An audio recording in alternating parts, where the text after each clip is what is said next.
Good afternoon and welcome to the Tonya Esquibel Real Estate Show every Saturday from noon to 1. Please tune in. Let us educate you on how to build wealth when it comes to real estate.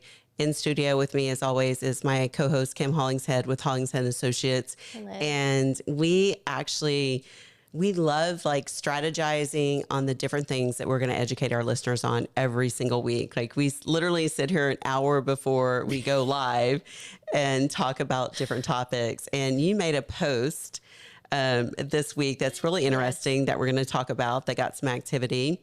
The other thing I want to talk about is just how is the consumer confident in this market to buy a home, and 40-year interest only. It's back. So we've got a great show planned for you guys. Stay tuned. And if you are not able to listen to the entire show, please go to our podcast, our social media, Spotify, and you can check out our other episodes as well. So Kim, thank you so much as always for being here. And we're in a new format. So I'm kind of a little bit uncomfortable sometimes just because I'm not used to being in such a casual format. Really? Mm-hmm. Well, I really love the new look of the studio, and I know that it's going to be changing again soon. Yes, that's what I mean. Every time it changes. Yeah. And used to when I first started the radio show, because I've been doing it for 18 years, like you would wear the headphones and you would have the big microphones and you'd be in the radio station. And now you can just do it remotely. That's what technology has done for us. Isn't that amazing? Mm-hmm. Like when we think back, and those are your Shania Twain days, when you had your Shania Twain hair and the big headphones. Yeah. In the in 99.7 WTN studio, and now we can just do it remotely, and I think our guests really like it too. You brought on some amazing guests over the last few weeks. Last week we did commercial real estate, which I thought was really awesome. Mm-hmm. There was something I was reading about commercial real estate. Because we all subscribe to everything right now, like what's going on when it comes to residential, commercial. And so I think that they definitely, their company, if you want to say the name of their company. Oh, SVN, Sell Commercial Real Estate. Yes, they definitely have their pulse on what is happening with commercial, especially in Middle Tennessee. So it was amazing to have them talk about that last week. So if you missed that episode, please go and check out our podcast. Mm-hmm. So let's talk about Kim and her social media post. Her little Facebook post. That created so much a little responses. Buzz. Yes. Well, there was so yesterday rates dipped quite a bit in the middle of the day. And then, but like you said, today the bond market opened up and it was back up. And there was a headline on investopedia.com that said that the mortgage rates plummeted yesterday, or plunged yesterday, took a plunge. And so I thought that was so funny because it's so just, come on. They did not plunge. They dipped for a couple of hours, maybe 3 hours, and then they came back up, right? But, you know, there's such a difference that we were talking about before. There's such a difference between the news, the headlines, and then what's the real story. Yeah. And, of course, as a loan officer, you know what the real scoop is. Mm-hmm. That rates fluctuate all day, every day, right? Every day. Yeah, just like stocks. It's when you buy stocks, it's going to fluctuate. You can't. So the thing that I always talk to customers about when they want to lock in a rate, they always ask, well, if rates drop, can I go to the lower rate? Like sometimes there is that option in this market. It's very limited, but it's like when you go buy stock, like you cannot buy it high, and when it drops, go, hey, can I retrade it? So the stock and bond market trade very similarly. And that is where consumers get confused with that, just because they're like, well, if rates went down. And I always tell everyone, it is your choice when you want to lock in an interest rate. It is their choice. It's not your choice. Like they decide when they're going to lock in. Because if that lock expires, there could be extension cost. Right. And typically the builder and seller are not going to pay for any extension cost. And so we always have that. I call it an expectation call. I did an expectation call this morning with a client. And I was like, if your builder is on track to close, then great. But it is your choice to lock in. And if there is a delay, you're going to pay the extension cost. The builder is not. And I think if you have those conversations and educate people on the front end, then it makes them think a little bit differently, because the bond market has been very volatile. And Very volatile. Yeah. and no one can project it. But the thing is, I will actually call my clients and say, hey, the bond market's volatile. Do you want to lock? Do you know a close date? Are you sure? Are you not sure? Like, don't get into extra costs just because you heard something on the news that the bond market was volatile today. Because tomorrow it could improve. Right. But if it doesn't improve, then, I always try to educate them on that. And the one big thing that I feel that's important is a lot of loan officers don't. They don't explain it. You have to have a property address under contract before you can lock. There's always a cost to extend. What are those costs? That varies depending on the lender, the investor. And so those are things that we do in our expectation call just to make sure they know on the front end that, hey, I learned that we learn things the hard way in our business. So when I first got into it years ago, 29 years ago, I had a lock expiring and I was like, oh, there's a cost to extend. So you never want to call the client 2 or 3 days before. And what is the cost to extend? It depends on their loan amount, and it's a percentage. So it could be depending on if it's 15 days, 7, 15, and 30 days. And so, and it's a percentage of their loan amount. And that is where, if you're like the client I spoke to today, he's $1 million loan amount. So that could be very costly. Yeah. Like, we want to make sure, call the builder, call the on-site agent, make sure that we're all good.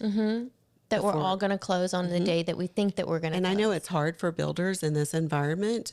So usually what I do is kind of recommend, even though there's volatility, either do a 45-day lock.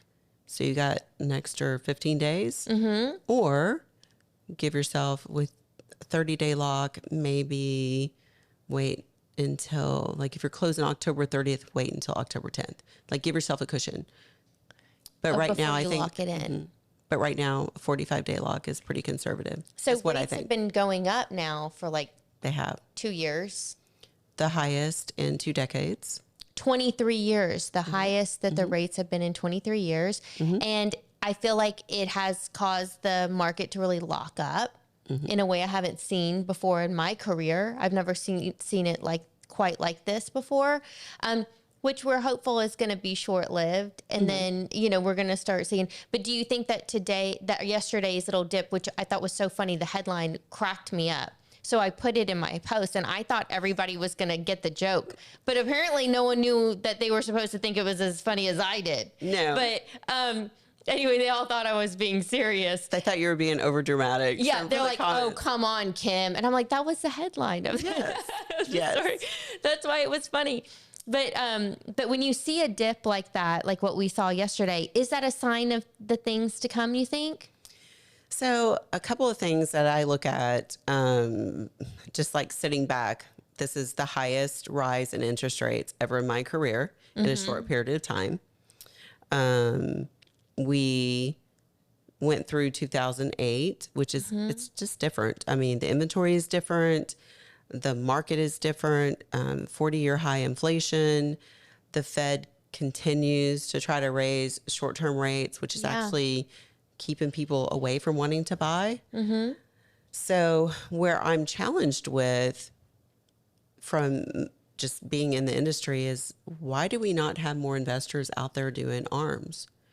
Why do we not do a 5-year, 7-year, 10-year ARM that is really aggressive? Because ARMs in the past, before late maybe 2005, 2006, you would see ARMs maybe 3% below. I mean, what the 30-year fix was. Yeah, I remember and closing it's locked on in ARMs for 5 years, 7 years, 10 years. So I don't know why those investors aren't back. So I was talking to a client, and basically he said, what do you think your professional opinion is? And I said, I think that an investor is not doing ARMs right now because they feel like that rates will come down Yeah, I going think so into too. 2024, the election year. They don't want the short margin. They don't want to get prepaid off sooner than not. And therefore, that's what I feel we're up against. Yeah. So I just feel like that investors, they're trying to hedge the market right now. And if everyone thinks we're going into an election year, and, I can get into politics, especially since I've learned a lot this year about Yes. stepping into that arena. Do we make it worse before it gets better coming up to election year? And I feel like investors are just kind of sitting back from that. But it's very important for you to work with someone local that really has a pulse on what the rates are doing. Like I looked at a 5-year today, I looked at a 10-year today, I looked at a 30-year fixed today, and the client was like, I want a 30-year fixed. And you know what the misconception was? What? He thought that it would be amortized over 5 or 10 years if you had a 5 or 10 year arm. So you got to think we've not done arms in probably 10, 12 years. And so we went into this super low interest rate market on a 30-year fix that they weren't attractive. And I basically said, what is your hesitation? Because if you did a 10-year arm right now, why are you hesitating? He's like, I want a 30-year fix. And then I finally asked enough questions for him. And he was like, oh, I thought my payment would be much higher because it's on a 10-year amortization, not a 30-year. So I think we just got to re-educate because we've not been in this market before as far as like new home buyers coming into the market. They don't know. They don't know what they don't know. And they think they do know more than they do know. And I don't mean this disrespectfully, but just because they can Google things online, that's not always, the answer. Everyone's financial DNA is different, like I always say. That's right. Yep. You got to call the professionals. You do. So stay tuned. We got to take a break. You're listening to the Tonya Esquibel Real Estate Show right here on Super Talk 99.7 WTN. Welcome back to the Tonya Esquibel Real Estate Show here every Saturday from noon to 1, the original real estate show right here on Super Talk 99.7 WTN. My co-host, Kim Hollingshead, real estate attorney, Hollingshead Associates. You have a choice with your lender and your title company. If you've missed our previous educational, our heart has always been to educate consumers on how to build wealth through real estate.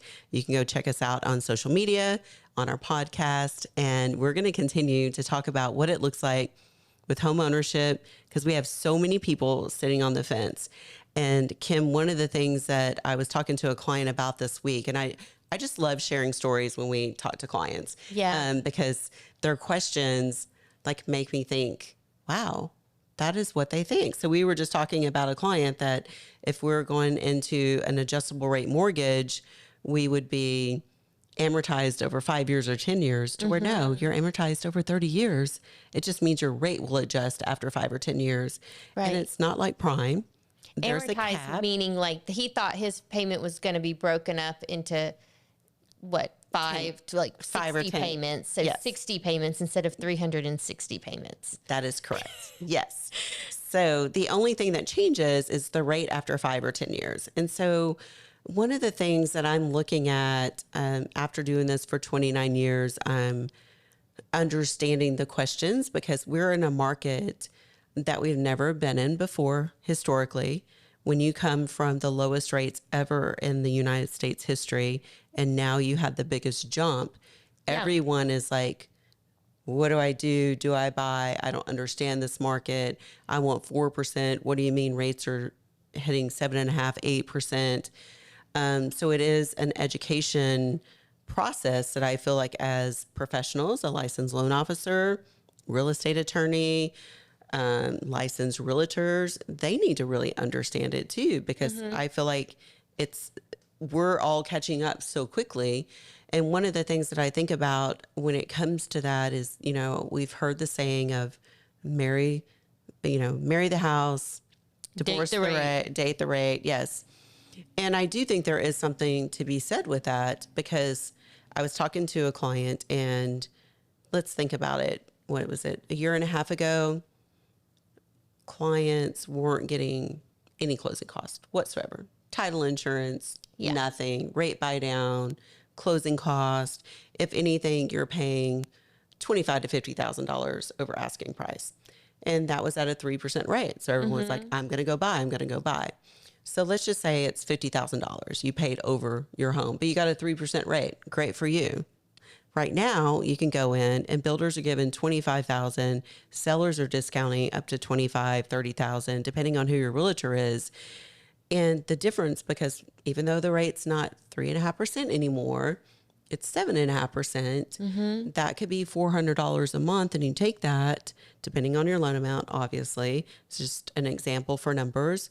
You know, that's like $5,000 a year, but you just saved $25,000 because they weren't giving you those type of credits a year and a half ago. And I think that's where the education process is that we need to let consumers know. And you can always refinance, but you're actually, even though rates have risen, you're actually getting a better deal on the home that you're buying. The math buy the home you love. Yeah, the math is complicated. It's a formula, and there's a lot that goes into it. It's the tax breaks that you get, right, on your income taxes and on your property That's taxes. not being factored in. Right. I mean, it's the equity that you're building. It's the interest rate versus the incentives that are paid on the front end.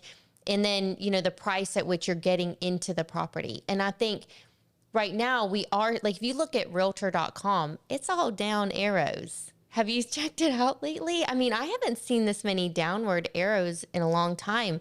And so prices have gone down. You know, if you would have asked me 2 years ago, hey, Kim, do you see a dip in prices due to the interest rates? I would have said, yeah, maybe a little bit, maybe like that prices, you know, that homes wouldn't rise in equity so fast, but I wouldn't see like a drop in prices.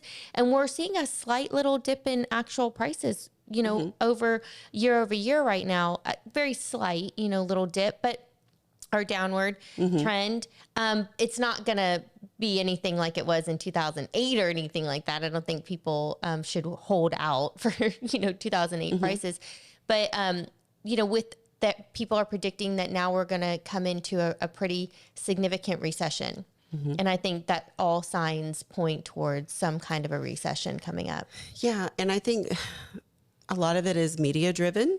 Like I just said, if your payment's $4,800 more per year, dollar for dollar, that doesn't include, like you mentioned, your tax benefit from your CPA. You just got maybe a seller to pay $15,000, $20,000. So you take that $4,800 times 3 to 4 years, it's going to take you to recoup that. So even though rates have risen, I think the media is pushing, hey, rates are high. We are at, 2 decades higher than we have been.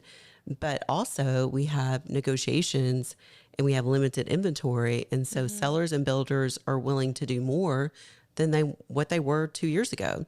So when everyone else is kind of sitting on the fence not to buy, maybe that is the time to buy. That's what makes it a buyer's market. Yes. I was talking to a builder the other day who said, oh, well, she's wanting to buy one of your homes, one of your new builds in your neighborhood, but she's in a lease for another 9 months. He said, I'll break her lease for her.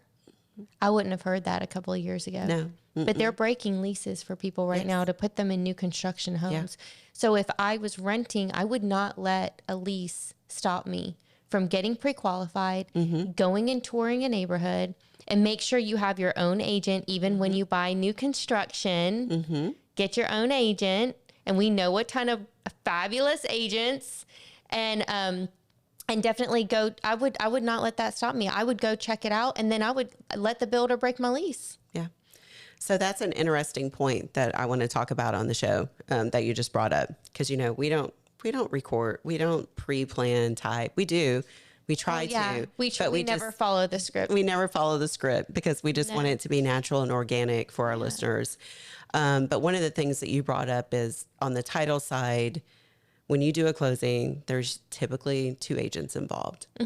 And you close a lot of transactions a year. I close a lot. So we know probably just from closing transactions, working with them behind the scenes, maybe 600-800 agents a year.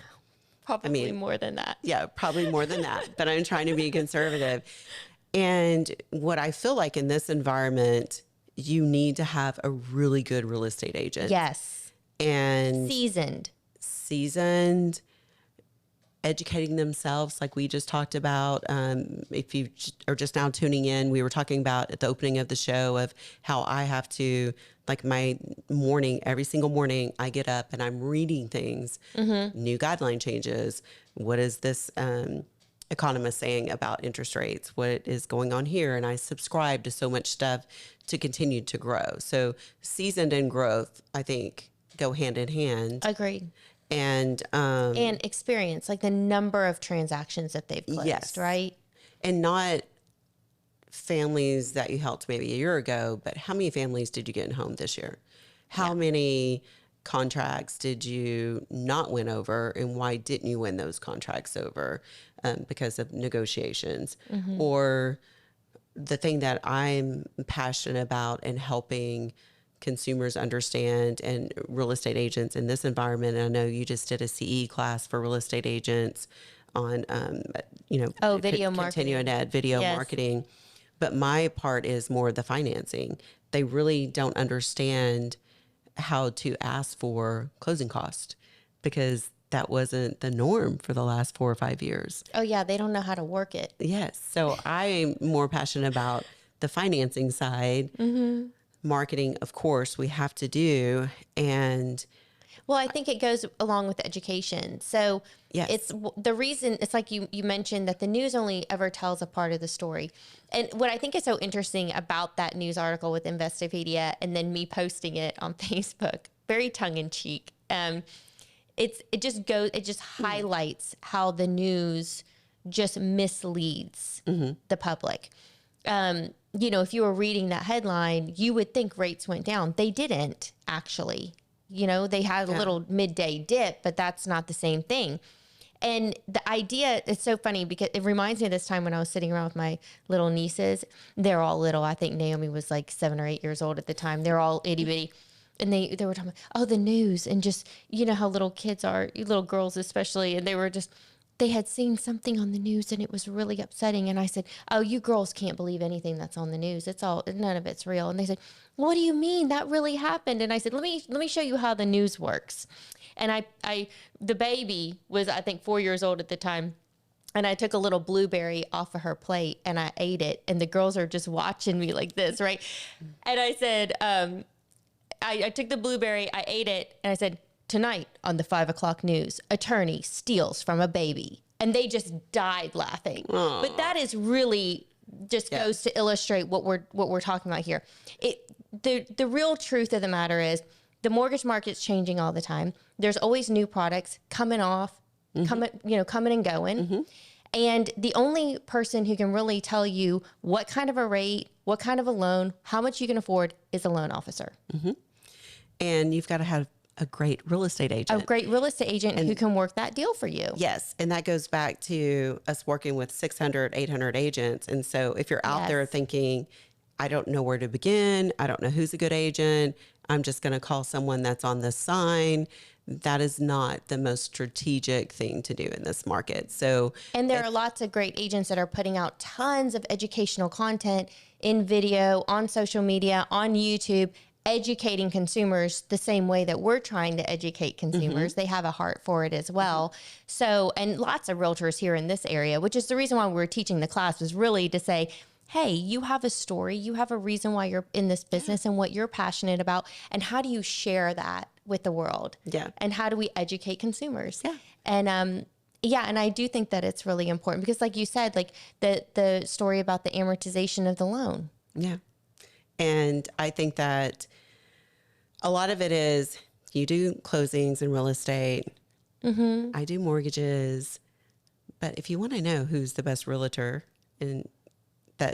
for you in your who area, would we recommend for you? Because not everyone's going to be right for everybody, that is right? Correct. Yes. Yeah. I was working with, like if I was somebody here and let's say I was from another country, I would want to work with a realtor from my community. I mean, that would be really important to me. And we know a ton of them. And we know behind the scenes how they deal with transactions. Because I think a lot of time consumers just are like, oh, we get along together. Oh, it's my friend or it's my neighbor. But in this environment, you need to have a really good realtor. And I just wanted to let our listeners know that because you work with different real estate agents and I work with different real estate agents, depending on your community, please just call us for advice of who would recommend. And then you make the choice to interview. We could give you 2 to 3 realtors or 2 to 3 builders. But it's important in this environment for you to understand negotiations. A realtor needs to understand how to get those closing costs paid for, how to get that rate buy down paid for, how to go to the right builder to get the right negotiations too. So, and please. Oftentimes a great realtor is not the one that is the most exposed online. They don't have the best SEO. They don't have their business is built on referrals. Yeah. And so you're not going to find them online. No, they're out there on the streets negotiating and trying to find the best deal. Exactly. Because a friend of a friend recommends them. They don't have any need to be on social media at all. They're like a best kept secret. And we know a ton of those kinds of agents as well. We do. So it's just more of the passion of educating between local experts, I feel like, and local experts in this environment continues to change just because the economy continues to change and we have, volatility, but there is still a great opportunity to take advantage of to buy your home right now today, not think I have to wait until rates go back down to 4%. Because who knows if rates are going to go back down to 4%. I mean, the average over the last 20 years is 7.75%. So we've got to move on from that mindset. I agree. And not pay high rent either. Hey, and a great title attorney can also help you get a deal closed. So I have a good story for you after the break. So we got to take a break. You're listening to the Tonya Esquibel Real Estate Show right here on Super Talk 99.7 WTN. Welcome back to the Tonya Esquibel Real Estate Show, here every Saturday from noon to 1. In studio with me is Kim Hollingshead with Hollingshead & Associates Real Estate Attorney. You have a choice when it comes to your lender and your title company, and we would love to help you identify how to create wealth in this real estate market. Even though you hear on the news interest rates are rising, we are actually talking about, if you're just tuning in today for the show, how sellers and builders are giving concessions that we've not seen in the last 2 years. So even though, interest rates might have went from 3% to 7.5%, that's probably maybe, depending on your loan amount, maybe about $5,000 a year. It could be a little bit more than that, depending on what your concessions are, but they are giving some of my builders are doing $25,000 to $50,000 in incentives right now. I have one builder that's negotiating a contract with $60,000. So don't let the media scare you with interest rates being high. We had the lowest rates forever in history of the United States. And the average for the last 20 years has been 7.75%, and we're kind of hitting there. So yeah, it is scary for us from the standpoint of just emotionally, like, wow, rates went from 3 to 5. Now they're at 6. Now they're at 7. They might hit 8%. But we were spoiled for the past few years for that. But you were also paying a lot more money for the home because sellers and builders were not willing to give concessions. So does not mean it's not the right time to buy. Everyone should still create wealth through real estate, get the appreciation, own something versus just paying rent, because rent prices aren't going down either. No, rent's continuing to go up. And it's such an interesting point, that we talk about getting into buying a home now, that we're sure that rates will go down at some point. Come on. And then you refinance, right? We don't know when rates are going to go down. We don't know if it's months or a couple of years, or we have no idea. So I've heard some realtors and loan officers say, just make sure you can make the payment for 12 months. They're 12 months or 24 months, or some buyers going in and going, okay, well, I'm going to hang on and I'm going to wait, and then I'll get the refinance and we'll get this payment down lower, but it's just going to really stink for the next year or 2 years. Don't go into it into a house you can't afford today. Don't get into that, like that's a bad road to go down. Get into a house, make sure you can afford it today. And then when the rates go down, then it's going to be easy for you to make that payment. Yeah. We don't want see people overextended. No. That's not what we're suggesting here. No, not at all. And I think that it's basically just looking at everyone knowing their own different qualifications and what they're comfortable with a budget standpoint. And the biggest thing that I tell clients, it doesn't cost you anything to do an application. It doesn't cost you anything to look at the credit. It doesn't cost you anything to explore the opportunity. I think the thing is that they're worried about someone pulling their credit and it's going to knock down their scores, which is the smallest percentage. It's only 10% of your credit score. So I think there's a lot with that. I think the other thing is just people unknown of going into, I mean, you're looking at interest rates are higher. Home prices have started to come down. And even if they haven't come down, they're giving $25,000 to $30,000, $40,000 incentive. Number three, my grocery bill just increased at least 40% from what it was, 2 years ago. So I think they're feeling all of that. But, and I go back to the fact of, even though you're feeling all of that, we're all feeling that. We don't want you to overextend. We don't want foreclosures. We don't want to go back to where we were pre-bubble 2008. It's just a lot of clients I'm talking to right now don't understand their options. We have over 14 down payment assistance options for them with cross-country mortgage. They don't understand the negotiations. If you have a really good real estate agent, how they can negotiate and get closing costs paid for you, that previously they would have to pay that out of pocket, which is a lot of money. I think number three that we've kind of talked about is too, the rental rates aren't going down either. They're actually increasing, and you're not going to be able to build wealth or have that appreciation, that equity factor. So I think it's more of the educational standpoint. And again, that's why I started this show years ago, 18 years ago, maybe 20 years ago. I don't know. I'd have to fact check myself and Google it to find out. But it's just to educate people on consistently, regardless of the highs and lows of the market, real estate has helped people create wealth beyond just renting and going to work every single day and coming home. And that's the message that I want to share with our listeners, to at least try. Yeah, Don't and there's new just sit on the construction. fence. New construction is at every price point. It's for every buyer out there. And you can get into a home with good square footage. It doesn't have to have all the bells and whistles. You can just go in and get you a really good home and get started on your path of home ownership. Yes. It's interesting because in that class yesterday, 70 realtors in this class doing the video marketing with us. And it was so much fun. I mean, you had a blast doing it. And one of the realtors in the room is 21 years old. And I was like, congratulations for being here, man. I was so impressed with her. And I asked, just kind of impromptu, asked the realtors, the experienced realtors in the room, if you were 21 years old and starting out in real estate, what would be the advice that you would give to your 21-year-old self? Everyone said that they would have bought a home when they were 21. Yeah. I wish I would have bought a home sooner. Home ownership, they are in real estate and they are realtors because they believe in home ownership and they know what it does to change people's lives and the trajectory of their financial future.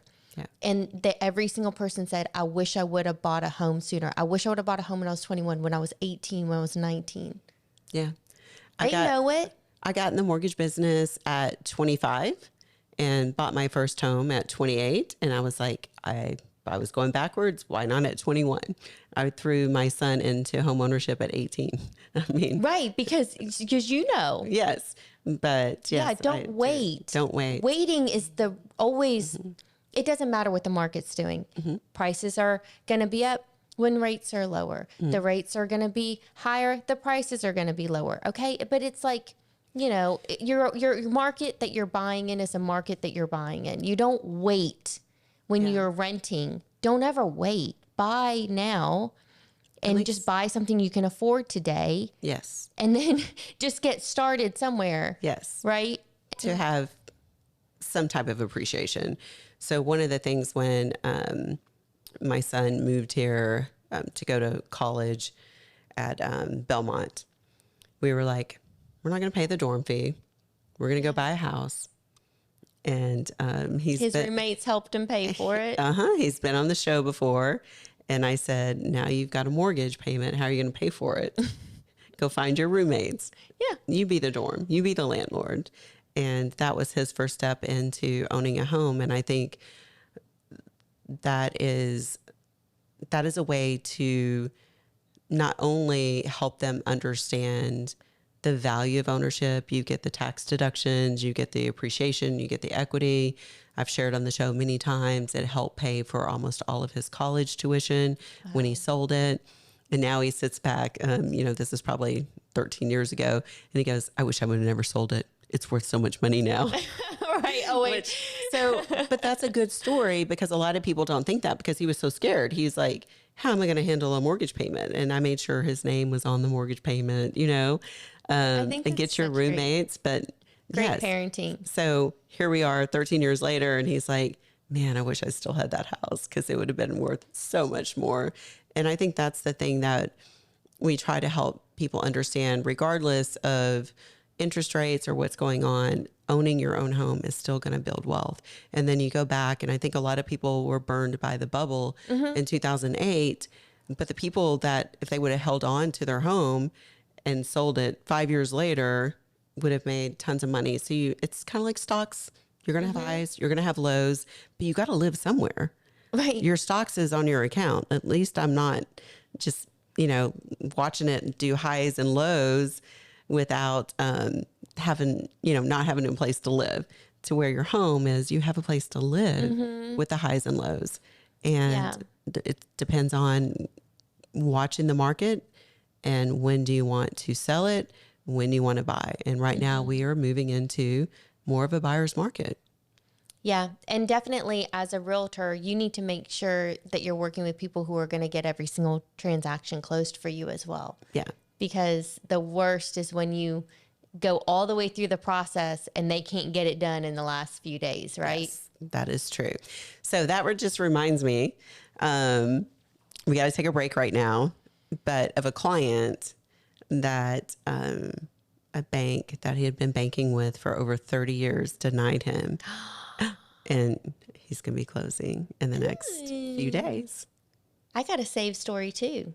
Good. Yeah. So stay tuned. You're going to listen to some save stories to the Tonya Esquibel Real Estate Show right here on Super Talk 99.7 WTN. Thank you so much for tuning in to the Tonya Esquibel Real Estate Show here every Saturday from noon to 1. Check us out on our podcast, our social media, to learn more about investing in real estate. My co-host Kim Hollingshead here with me every Saturday. Real estate attorney, helping educate, a passion to educate. We've been talking about on the show today, if you're just now tuning in, about a post that you did about interest rates. We've talked about just education and the power that you need behind you when it comes to negotiating homes in this market. You need a really great real estate agent. You need to make sure you have an attorney that you get the choice to have an attorney with, and also a local lender to help you identify your options. Because in the first time in my career in 29 years, the interest rate in the market is different, but it does not mean it's a negative and not a time to buy, because we're still having people continue to build wealth. And so that's what we were talking about, the differences in the savings that you can get from negotiation.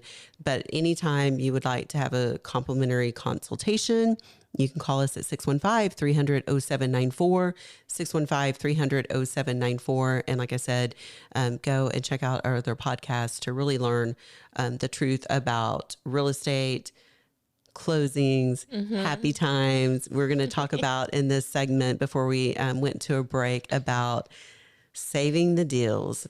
And that is what makes me so happy, is when someone calls me and was like, I couldn't get approved. Can you help me? And that is save the deal.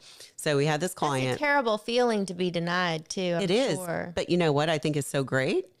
This client didn't give up. And that is cool. And he listened to his realtor and called. We should have called the first time. She initially, yes, exactly, said that. And no, I worked with this bank for 30 years. That's where my checking and savings account is. And so that was where they started, which obviously as a real estate agent, you're going to respect them, even though they're recommending something different.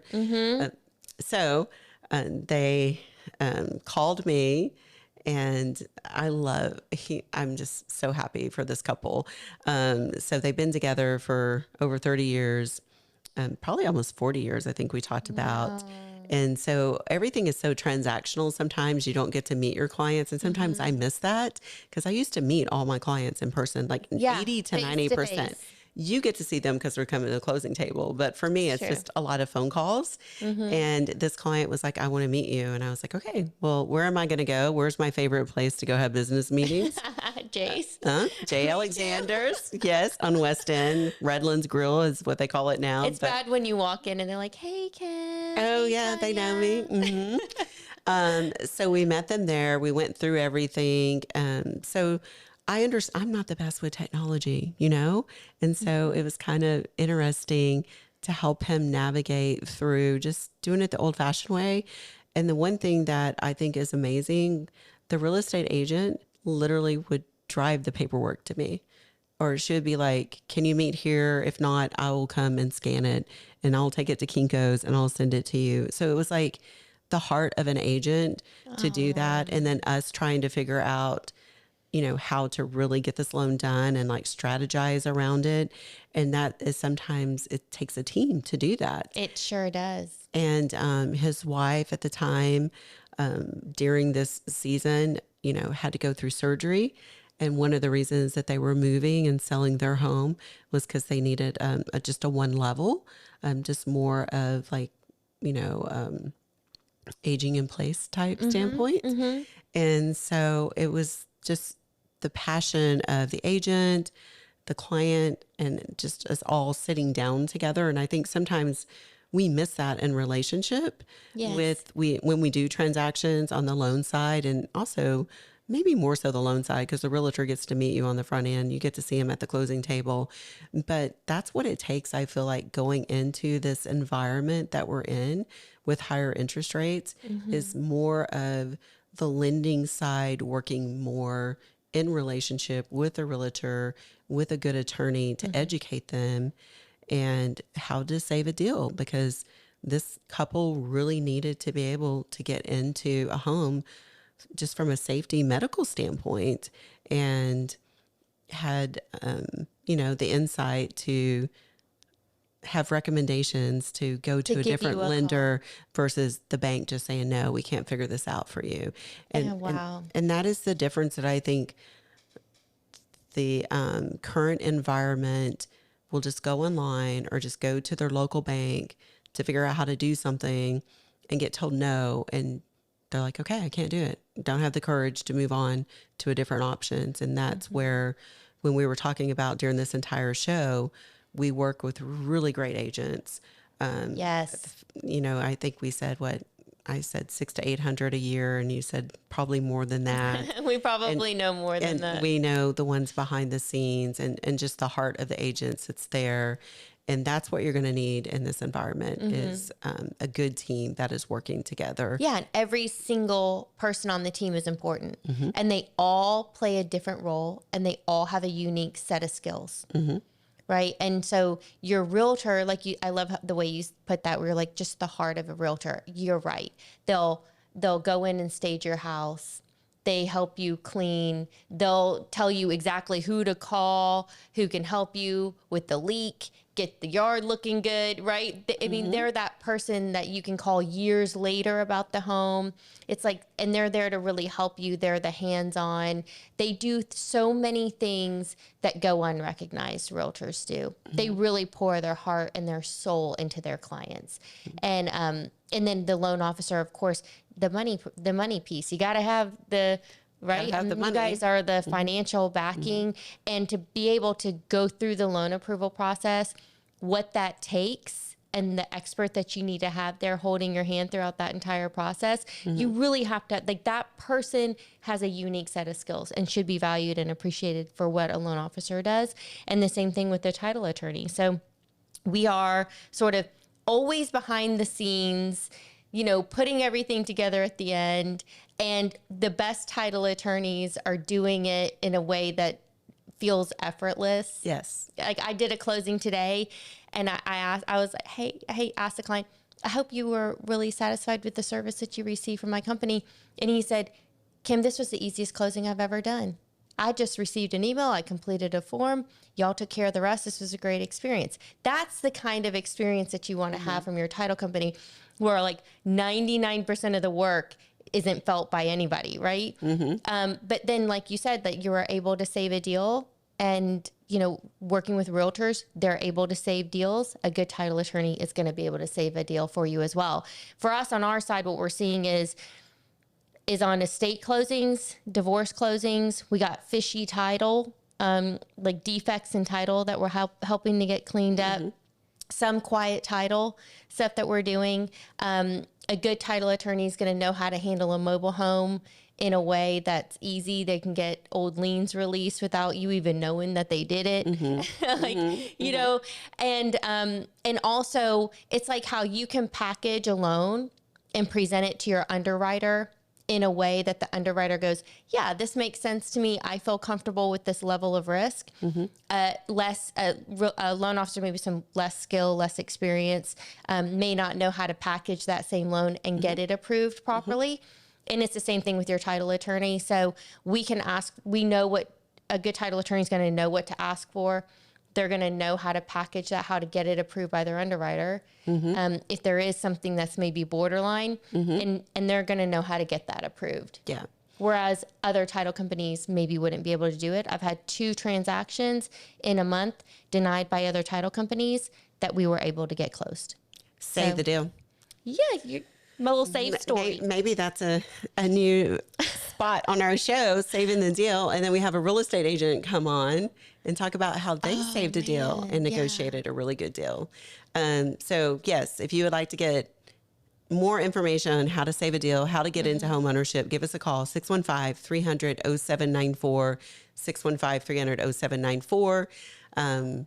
Obviously, we do mortgage loans. Kim is a real estate attorney, owns a title company, but we also work with a lot of great realtors and a lot of great builders that can help you achieve the dream of home ownership.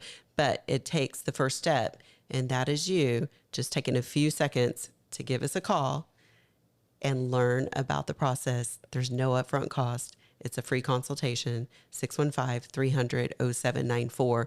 Be sure and tune in next week to the Tonya Esquibel Real Estate Show every Saturday from noon to 1. Also, if you are just now chiming in your car, you can check us out on our social media and also our podcast, the Tonya Esquibel Real Estate Show. Have a blessed week.